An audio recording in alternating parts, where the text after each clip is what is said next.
কি শোভন চ্যাটার্জি 180 কোটি টাকার 7 টাকার মালিক, এই 50% ট্যাক্স দিয়ে 90 কোটি টাকার মালিক। চিফ মিনিস্টারও জানতো, পয়সা খেত ওখান থেকে, নইলে চলবে কি করে।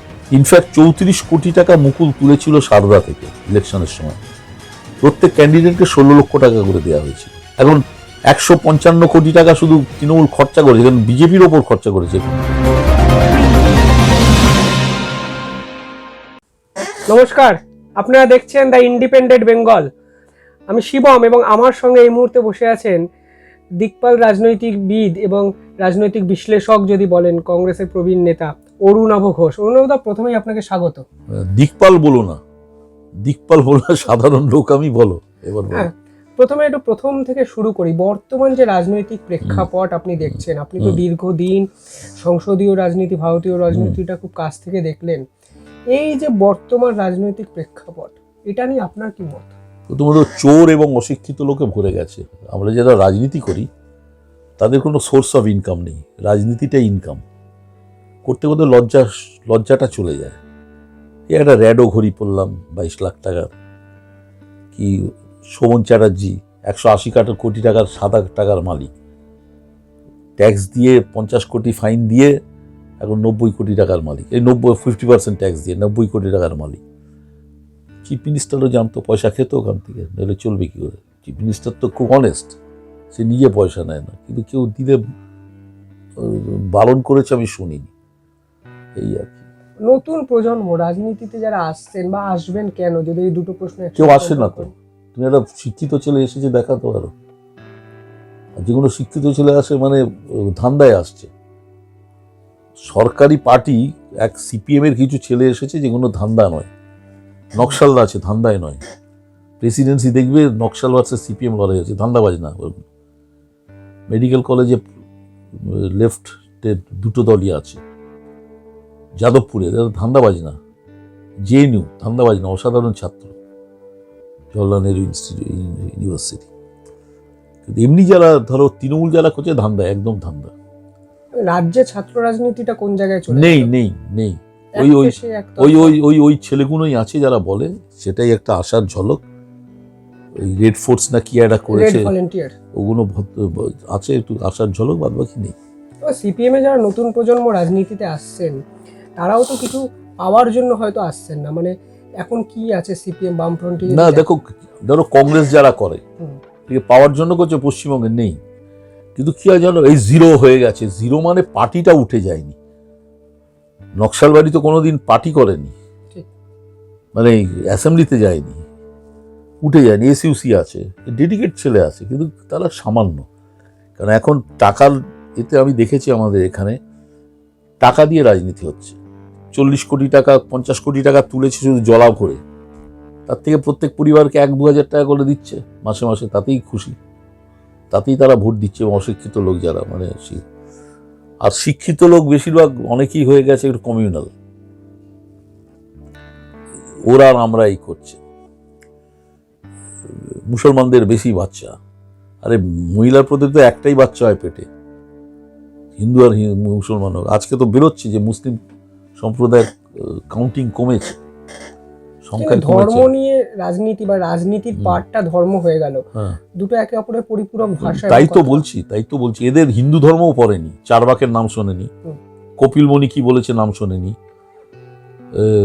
জৈনদের কি বলে, মহাবীর কি বলেছে জানে না, বুদ্ধ পরজন্ম নেই বলেছে, কেউ জানে না, করছে। ঠিক আছে, খারাপ লাগে না এটা দেখে? এই রাজনৈতিক সংস্কৃতিটা ডিগ্রেডেশন যে খারাপ তো লাগছে। তাহলে এতক্ষণ কি বললাম তোমায়? খারাপ লাগছে বলেই তো বললাম। আমি প্রেসিডেন্সি কলেজের 70-71 ছাত্র ঢুকেছি। আমাদের কোনো অ্যাম্বিশন ছিল না যে কিছু হব জীবনে। এখন ছেলেমেয়েরা ঢুকেই বলে কি হব। এক গাদা ল স্কুল হয়ে গেছে, কোথাও পড়াশোনা নেই। আর MBA কি বলে, ওই বিজনেস ম্যানেজমেন্ট শুনলেই বোঝে যায় মানে মানে ছেলে খুব পরিষ্কার নয়, মানে মাথা পরিষ্কার নয়। ডিগ্রি পাবে, পয়সা দিয়ে ডিগ্রি পাবে। এখন যতই প্রাইভেট ইনস্টিটিউশন হয়েছে, প্রাইভেট পয়সা দিয়ে ডিগ্রি, এটা চোখে দেখছি। আমাদের সময় এটা ছিল না। শিক্ষিত রাজনীতিবিদের সংখ্যাটাও কমতে শুরু করে, পড়াশোনাই নেই। তুমি একটা কাউন্সিলরকে, 100টা কাউন্সিলরকে ধরো এলাকায়, 95 জনের বিরুদ্ধে দুর্নীতির অভিযোগ। আর পড়াশোনা কি বলবো, ক্লাস 8 পাস করেনি এমএলএ কতজন আছে, মন্ত্রী আছে, দমকল মন্ত্রী ঠিকই আছে, তারপরে লেবার মিনিস্টার, লেবারের সবচেয়ে বেশি পড়াশোনা লাগে নেই, মানে পশ্চিমবঙ্গে কিছু করার নেই। যদি এটা উল্টো একটা প্রশ্ন করা হয় যে পড়াশোনা এটা তো মন্ত্রিত্ব হওয়ার বা সংগঠনের শেষ, রাজনীতি হওয়ার শেষ, তাই জন্যই তো এই দুরবস্থা, তো কেউ তো পড়াশোনা করেনি, না পড়েছে মার্কস, লেনিন, এঙ্গেলস বা বার্টন রাসেল অথবা গান্ধী অথবা শরৎচন্দ্র অথবা রবীন্দ্রনাথ পড়ার, আমি বলছি আমিও রবীন্দ্রনাথ সেভাবে পড়িনি, পড়েছি ঠিক আছে, হ্যাঁ, তার এখন পড়ছি যে তার রাজনৈতিক ভাবনা নিয়ে নতুন করে পড়তে হচ্ছে, হ্যাঁ। অনেকে লিখছে রবীন্দ্রনাথ ছিলেন মুসলিম বিরোধী, আমি কোথাও দেখিনি ভাই। তারপরে একজন লিখছে জওহরলাল নেহরুর বাবার 5খানা বউ ছিল, মতিলাল নেহরু সম্বন্ধে জানে না। আমি বললাম আমার বাবার যদি 10টা বউ থাকতো, ওরকম একটা জওহরলাল নেহরু হতে পারতাম, আমি চাইতাম বাবা 10টা বিয়ে করুক, একটু হোক না। যৌনাঙ্গে পরিয়ে দিয়েছে, ঢুকিয়ে দিয়েছে, খুব খারাপ, সেটা তো নিশ্চয়ই তাদের। সেখানে জওহরলাল নেহরুর ক্রেডিবিলিটিটা চ্যালেঞ্জ করছে। তাহলে আমি বললাম একজনকে যে পিছনে একটা বড় রড ঢুকিয়ে নে, যদি জওহরলাল নেহরু হতে পারিস, দেখ। এক্স্যাক্টলি। আরও একটা বিষয়, এই যে আপনি নকশালবাড়ি কথাটা বললেন, শব্দটা প্রয়োগ করলেন, কোথাও একটা নকশাল আন্দোলন, ওই সমাজের ওই অভ্যুত্থানটা, পাশাপাশি বর্তমান যারা বাম রাজনীতিতে আসছেন, একদল নতুন মুখ, ওইটাকে কিভাবে কানেক্ট করছেন? কোনো করছি না তো। নকশাল মুভমেন্ট হয়েছিল সিপিএম রেভলিউশনে বিশ্বাসী, 67 সালে সেই জিতলো তারা পিছিয়ে গেল, তখন নকশাল নতুন ছেলেরা প্রশ্ন করলেই কি কাল অব্দি যা বলেছে আজকে সেটা বলবে না, সেখান থেকে নকশালবাড়ির জন্ম, এই আইডিয়াসটা। সেটা পড়াশোনার ব্যাপার ছিল। এখন তুমি বানান করতে পারবে না, তুমি এঙ্গেলসের বানান করতে বলো না, পারবে না। তৃণমূলেও দেখবেন একদল নতুন মুখ এসে, দেবাংশু, সুদীপ রাহা, জয়া বা তৃণাঙ্কুর, নতুন মুখ আসছে, কিন্তু কোথাও গিয়ে একটা তো পড়াশোনাটা করা কোথায়, রাজনৈতিক পড়াশোনাটা কোথায়? দেবাংশু ভালো বলছিল, তারপরে এখন ভাট বকছে, শিয়ালদার টপিক হচ্ছে চলে যাবে নালন্দা। তুমি যখন একটা টপিক বলবে আপনারাও করেছেন, তার মানে তুমি নিজেরটা জাস্টিফাই করতে পারছো না, আগেরটা যদি ব্যাড হয় তাহলে তোমারটাও ব্যাড। এই যুক্তি কোথায়? তুমি টেলিভিশন খুলে যুক্তি পাওয়া যায় না, চেঁচামেচি হচ্ছে, হইচই হচ্ছে, এ ওকে চেঁচাচ্ছে, ওকে চেঁচাচ্ছে। আমরা তো মানে 30-40 বছর আগে এদের রাজনৈতিক ইয়েতে শুনতে হবে ভাবতে পারতাম না। আমাদের হরিপদ ভারতীকে শুনেছি ছোটবেলায়, তারপরে জ্যোতি বোস একটু ভেঙে ভেঙে বলতেন, বুদ্ধবাবু, ওরা হলে তুলনা হয়। একটা প্রিয়রঞ্জন দাসমুন্সী দেখেছি, ইভেন সুব্রত মুখার্জি দেখেছি, কুমুদ ভট্টাচার্য দেখেছি ছাত্র পরিষদে, অসীম চ্যাটার্জি দেখেছি কলেজে।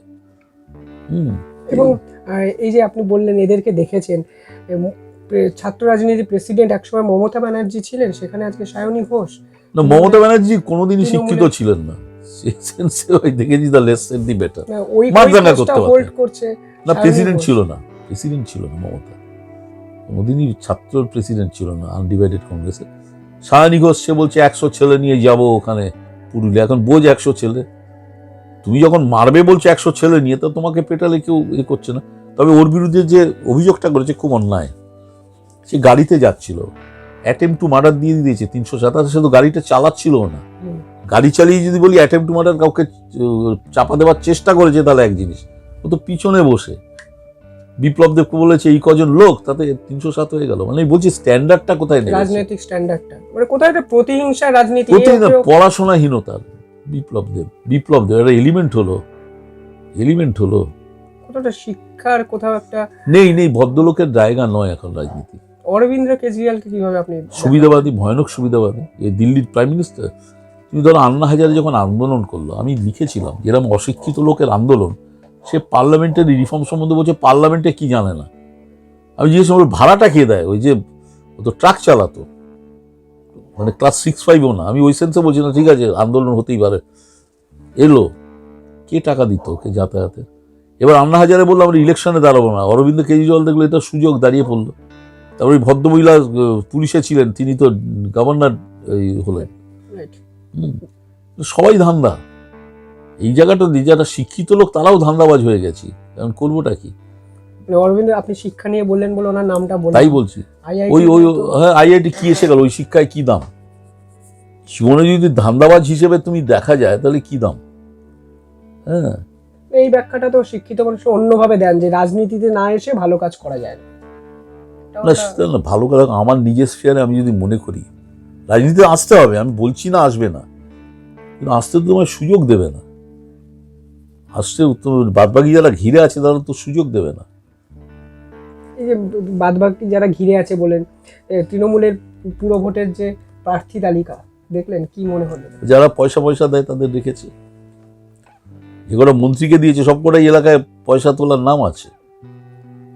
তাই নয়, অনেকে মানে পরিবারতন্ত্রেরও একটা সেটা আছে, পরিবারতন্ত্র ইচ্ছু যে ওই পয়সা আসছে ওখান থেকে, পরিবারতন্ত্র যে হেড তার থেকে পয়সা আসছে। এই যে এক এমপি রাজ্যসভার তার বউকে দিয়েছে, ডক্টর শান্তনু সেন। তার বিরুদ্ধে অভিযোগ, সে তো অভিযোগ করলো ওপেনলি একটা লোক যে লক্ষ লক্ষ টাকা এলাকায় বাড়ি তৈরি করতে গেলে তাকে ছাড়া দেয়া যাবে না। তো মমতা তো জানে এগুলো, জানে না তা তো না, জেনে চুরিতে সাহায্য করছে, নিজেরও চলছে। হাওয়াই চটি বলে, শাড়িটা খুব দামি। কোথাও গিয়ে বলছেন যে পার্টিটাকেও বাঁচাতে গেলে কোথাও তো অর্থের জোগাড় নিশ্চয়ই অর্থ জোগাড় করে। আমি তো এখানে বলতাম ছেলেদের, ওটা যাতে বেনারসিতে টান না নেয়, বউয়ের বেনারসিতে ইয়ে করো না, প্ল্যাকার্ড করো, এ করো, কে বারণ করছে? ইনফ্যাক্ট 34 কোটি টাকা মুকুল তুলেছিল সারদা থেকে ইলেকশনের সময়, প্রত্যেক ক্যান্ডিডেটকে 16 লক্ষ টাকা করে দেওয়া হয়েছিল। তো সারদা এখন জেলে, ওরা আছে বাইরে। লাগে, টাকা লাগবে না? এখন 155 কোটি টাকা শুধু তৃণমূল খরচা করেছে, এখানে বিজেপির ওপর খরচা করেছে এখানে পশ্চিমবঙ্গে। এই যে নতুন একটা আইন করে, আর সেখানে কংগ্রেস করেছে টোটাল ভারতবর্ষে 34,000 কোটি টাকা, এই 34 কোটি টাকা। এটা বুঝতে হবে কি করা যাবে। রাজনীতির একটা নতুন ভাষা, নতুন পদের একটা দেখলেন যারা পার্টিটাকে চালাচ্ছে, ভোট কৌশলী। এইটা তো আপনার বোধহয় দীর্ঘ রাজনৈতিক জীবনে এর না, আগে কোনোদিন দেখিনি দেখেননি। ভোট কৌশল মানে he is a employee, organisation. আমার উকিল আমি বসে আছি চেম্বার খুলে, লোক আসছে বলছি, রামকেও পরামর্শ দিচ্ছি, শ্যামকেও দিচ্ছি, অথচ রাম শ্যাম দুজনের বিরুদ্ধে, এরকম তো আছে। তবে আমরা ওটা করি না, যার হয়ে যেটা মামলা নি তার বিরুদ্ধে দাঁড়াই না কোনোদিন। প্রশান্ত এটা কিশোর লয়ালিটির একটা জায়গা। লয়ালিটি, এটা আমাদের মানে কি বলবো, এটা সিস্টেমে লয়ালিটি না, এটা কি বলবো, ওই যেটা বললাম আর কি, সিস্টেমে যে নিজের এটা পরিষ্কার রাখো, এথিক্স। রাইট। প্রশান্ত কিশোর একটা দলকে বকলমে পিছন থেকে অভিষেকের সঙ্গে মিলে চালনা করছে, এই ব্যাপারটাকে আপনি কিভাবে সেটা আগেও করেছে, বিজেপিরও করেছে, রাইট? বিজেপির করেছে, কংগ্রেসের কাছে গেল, কংগ্রেসে ফেরার চেষ্টা করলো। আমি বললাম তো, রাজনীতি যে করে হোক জিততে হবে, নয় বিজেপির হয়ে না তৃণমূল হয়ে, আর যদি কংগ্রেসের থাকতো কংগ্রেসের হয়ে জিততে হবে। নীতি আদর্শের ব্যাপার না, that is gone, lost for ever. কংগ্রেসের কথা বলছেন, কংগ্রেসের আপনার মনে হয় না কংগ্রেস যদি বিরোধী হিসাবে একটু শক্তিশালী হতো তাহলে হয়তো এই সিচুয়েশনটা এতে তো better হতো? এখন কি হচ্ছে, দেখো যে কটা পার্টি বেরিয়েছে রিজনে, তারা কংগ্রেস থেকেই উঠেছে। মমতা ব্যানার্জি উঠেছে কংগ্রেস থেকে। এবার যারা বিজেপিও করছে ত্রিপুরায়, তারা অরিজিনাল কংগ্রেসের লোক। এটা বেরিয়ে গেলে করবেটা কি কংগ্রেস? তাও কংগ্রেস এখনো 120টা সিটে তো সেকেন্ড হয়েছিল ইয়েতে, এই 55-54টা বাদেও 120টা সিটে সেকেন্ড হয়েছিল। আজকে কিছু ত্রিপুরার করার ফল বেরিয়েছে, তৃণমূল সেকেন্ড, সেকেন্ড মানে ইয়েতে না, সিটে নয়, মানে দ্বিতীয় বিরোধী হিসাবে উঠে আসছে। বুঝে আসছে। বাইরের লোক, এখান থেকে কোটি কোটি টাকা যাচ্ছে, আর ওখানে মানিক সরকারের মতো ওরকম একটা এডুকেটেড লোক আর সিনসিয়ার লোক, সৎ লোক, নোয়ার। এটাও তো যদি আপনি ঘুরিয়ে সবকটাদের পিছনে একটা আছে, যদি দেখেন সংগঠনটা ফেল করছে, সিপিএম এর পুরো বিজেপিকে। তাই তো বলছি, সংগঠন ফেল করছে কেন? সংগঠন ফেল করছে বিকজ মানুষ রামগুন্ডাকে সরাতে শ্যামগুন্ডাকে নিয়োগ করে। তো লজিকটা ওখানে চলে গেছে, ও মারতে পারবে একে মারো, ওকে দাও ভোট। মমতাকে মারতে পারবে মোদিকে দাও, মোদিকে মারতে পারবে মমতাকে দাও। কানাইয়া কুমার পার্টিকুলারলি এই নামটা নিয়ে আপনার অ্যাসেসমেন্ট? অসাধারণ ছাত্র, আমি অন্তত অত পড়াশোনা জানা ছাত্র নেতা দেখিনি, আর লড়াকু ছেলে। হয়তো সিপিআই থেকে কংগ্রেসে আসতে পারে, দ্যাটস আ ডিফারেন্ট ইস্যু। যে আমি বলি, বড় পার্টি থেকে ছোট পার্টিতে, পাওয়ারলেস পার্টি যেখানে যাচ্ছে, পাওয়ারে গেলে এক জিনিস ছিল, যদি বিজেপি পড়াশোনা অগাধ, ওই লেভেলের পড়াশোনা কারো নেই। আর ওকে 134 এতে দেশদ্রোহিতার চার্জ দিয়েছে, কানাইয়া কুমারের বক্তৃতায় যদি ভারতবর্ষ ভেঙে যাক তো সেই ভারতবর্ষ ভেঙে যাওয়া ভালো, এটা বক্তৃতায় যদি হয়। দল বদলের রাজনীতি, এইটা তো এখন রাজনীতির প্রধান পার্ট অ্যান্ড পার্সেল হয়ে তাই গেছে। তো বলছি, যেহেতু পড়াশোনার অভাব, লাজ লজ্জা চলে গেছে, হাতে ডান হাতের সোনার বালা 20খানা চেন, হ্যাঁ, স্করপিও গাড়ি, তারপর পাজেরো গাড়ি। আমি তো বলছিলাম যে অভিষেক 86 লক্ষ না 68 লক্ষ টাকা দেখিয়েছিল এই অ্যাসেট। আমরা তো তার চেয়ে বেশি রোজগার করি, তবে আমার গাড়ি একটা 40 লক্ষ টাকার গাড়ি নিয়ে আমি ঘুরবো? পরের পয়সা হলে ঘোরা যায়। আমি বলছি তো, কোথা থেকে ভাই তোমার রোজগার? অভিষেকের কোথা থেকে রোজগার? দেখাতে কোন বিজনেস থেকে রোজগার দেখাতে তো হবে। কোনো দেখাতে পারে না, দরকার পড়ে না আজকাল। আর একটা বিষয় জানতে ইচ্ছা করে, দেখুন আজকালকার দিনে মানে বর্তমান সময়টা তো আমি যেহেতু দেখেছি, নেতা মন্ত্রী এমএলএদের কাজ অবধি যাওয়া যায় না, মানে চারিদিকে না যাওয়া যায়, মানে সেই অর্থে ওইভাবে যাওয়া যায়, পয়সা থাকলেই যাওয়া যায়। পয়সা দেবে, আমি মানে সাধারণ মানুষ, আমাদের সাধারণ ভোট তো দিচ্ছে সাধারণ মানুষ, ঠিকই আছে। দাঁড়ে আগে ভিক্ষা করতে গেলেও তো লেবার, তোমার শ্রম দিতে হয় বাড়ি বাড়ি গিয়ে। এখন ভিখিরির বাচ্চা হয়ে গেছি, বাড়িতে পৌঁছে যাচ্ছে ভিক্ষা, ঠিকই আছে। জনগণ যেমন চার্চিল বলেছিলেন, ডেমোক্রেসির যদি সংজ্ঞা জানতে চাও তাহলে 5 মিনিটে একটা সাধারণ ভোটারের সঙ্গে কথা বলো, তাহলে বুঝিয়ে যাবে হোয়াট ইজ ডেমোক্রেসি, গণতন্ত্র কি। মানে গণতন্ত্র মানে কোথাও একটা ভোট বা কিছুই জানে না, কিছুই জানে না। এক্স্যাক্টলি। বিধানসভা ভোটে বিজেপির ফলাফলটা তো অবশ্যই একটা উল্লেখযোগ্য একটা বিষয়, কিন্তু তারপরে বিজেপির অবস্থানটা তো রীতিমতো কমতে শুরু করেছে। পড়াশোনার অভাব থাকলে এই যে তুমি বিজেপি বা আরএসএস এর তুমি 50টা লোকের নাম করতে পারে যারা বলতে পারে কথাবার্তা? চেনেই না কেউ, চেনেই না। কি করা যাবে? পশ্চিমবঙ্গের রাজনৈতিক অবস্থাটাও তাই হয়েছে। সূর্যকান্ত মিশ্রর কথা কে শুনবে?